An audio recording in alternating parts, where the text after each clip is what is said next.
Hello there. I had a request to make a holster for a 1 5/8" North American Arms Magnum. It's going to a boot with a little sweat shield on it. So I'm just gonna go through and show you how I draw that pattern up. So let's get started. So I just have this one right now with the 1 1/8" model barrel, but that's no biggie because we know how to use a ruler, right?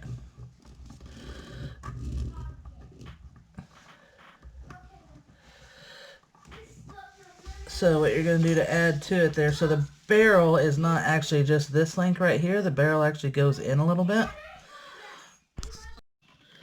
So what you do is you put your starting mark here. That, like I said, the barrel is going to go to right about here.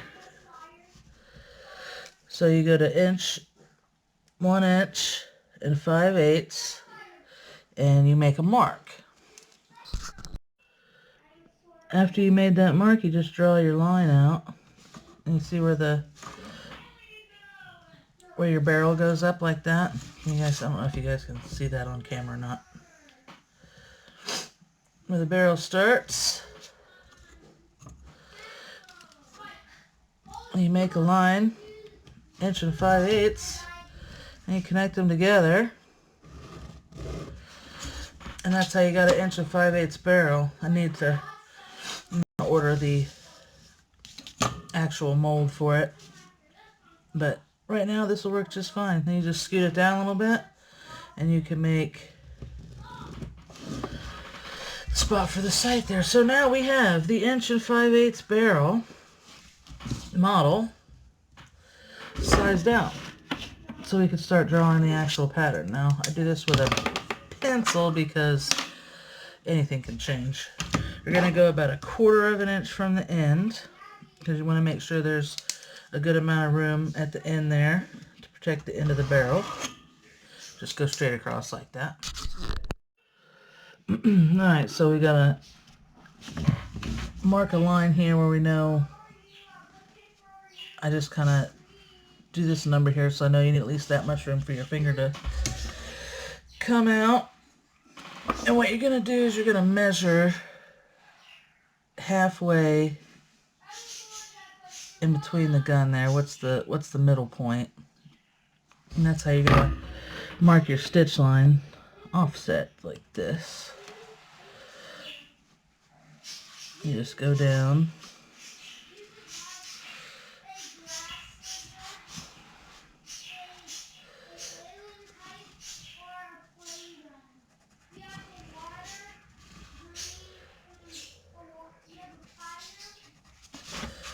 Go down the entire length here. This is going to be a fold over, so you're going to go about I usually do like 1/4 of an inch from the sight. And run your line up here, make sure it's straight and even. You could use a square if you need to at this point. So there we've got our stitch line based out, and then we can draw the shape of the holster that we want. After we get the stitch line here, let's draw what goes on the edge there. I like to cover most of the trigger, even though these are single action. You're going to leave yourself a little bit of edge when you sew, and then I just kind of follow it at that point. Follow stitch line. Sometimes I like to make it a little wider. It's all just mess with it till you get it the way you like it. And I'm going to design it, this part, the way I like it, and then I'll come back to the next step. Alright, so I got that drawn out the way I like it. I have a little swoop here, come up across and cover that hammer. Now what we're going to do is he wants a sweat shield, so we're going to basically start from this end here and just go over that little grip there.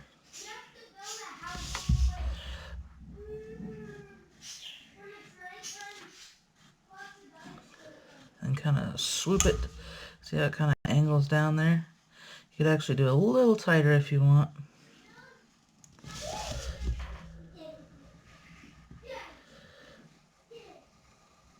So that'll be a nice little sweat guard.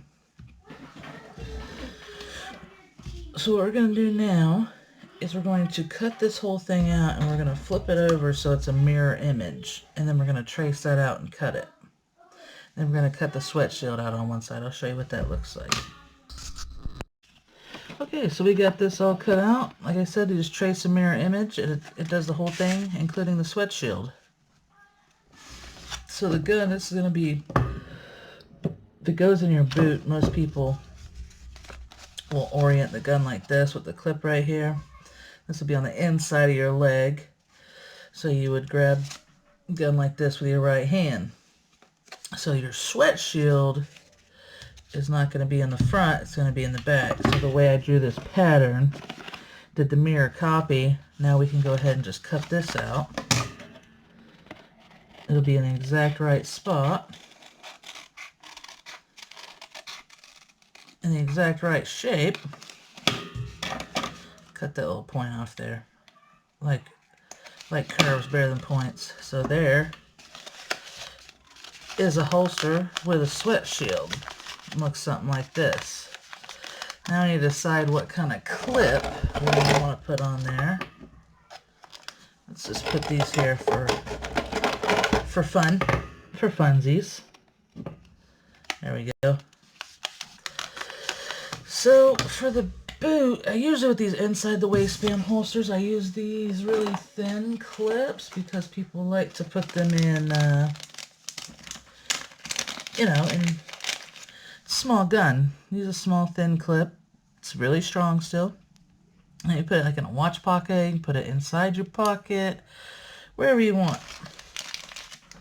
For your boot, you got a little bit more room, and you probably need a little bit more surface area too, because it's, you know, sometimes kind of slick on a boot. So I was trying to think of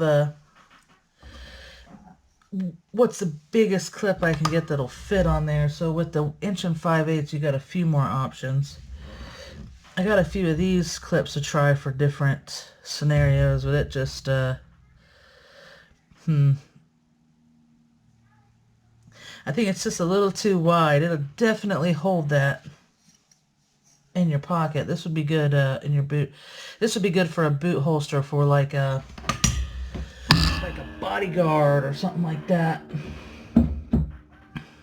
Something that's just got a little bit more real estate. I don't think it'll work for that.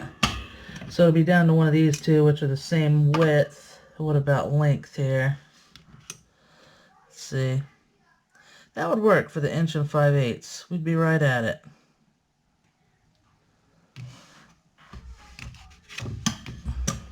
This one would be good too. A or B? A or B? A or B? So I think I'm going to go with this longer one. I think it's going to work. If not, well, you know, I know, and we'll use the other clip. I know for a fact if you use the 1 1/8, the same size as this mold here, I'm going to have to use that smaller clip because there's just not going to be enough room. So what we need to do now is take that folder and we're going to draw a little box around here because we are going to have to design a clip shell for this. So you just go around, mark where the hole is, and you mark where these are because you're actually going to have to make a cut in the leather right there so that little hump can go through. Then you just want to take a equal side, I think like 1/4 of an inch on each side. I'll be back. Give me 1 second, okay? And that allows plenty for stitching and anything like that.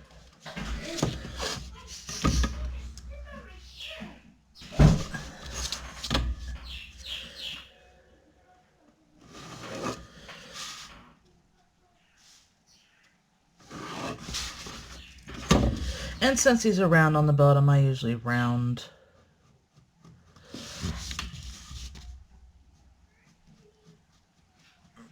round them off as well instead of just a straight square. Now this is the top of the clip here. We're going to go a little bit under because I like to have just a, I don't bring the leather all the way up to the bend. It can get bound up in there and stuff, so you just kind of cut it across here. And there's a template for your clip. I'm going to go ahead and cut this out. So what you do is, if you pretend this was cut out of the leather, you're going to sandwich this in between the leather. Now this spot will be cut out, and this black plate right here will actually be sitting on the outside and then riveted on. So essentially what you're looking at is this right here. For your holster. Just make sure everything fits and you got enough room. From the top to the bottom, we would be good to go.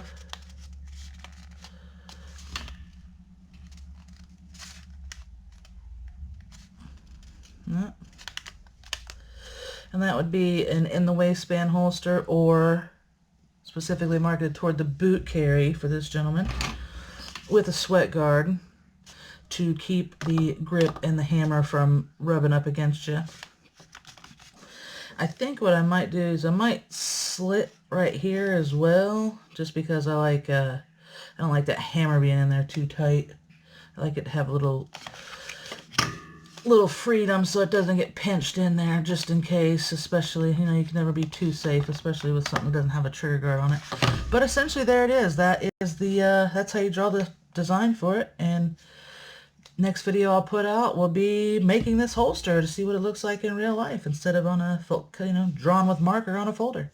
Hope you liked this video. If you did, go ahead and think about subscribing for me. I'd appreciate it. Comment any kind of holster ideas you have you want to see.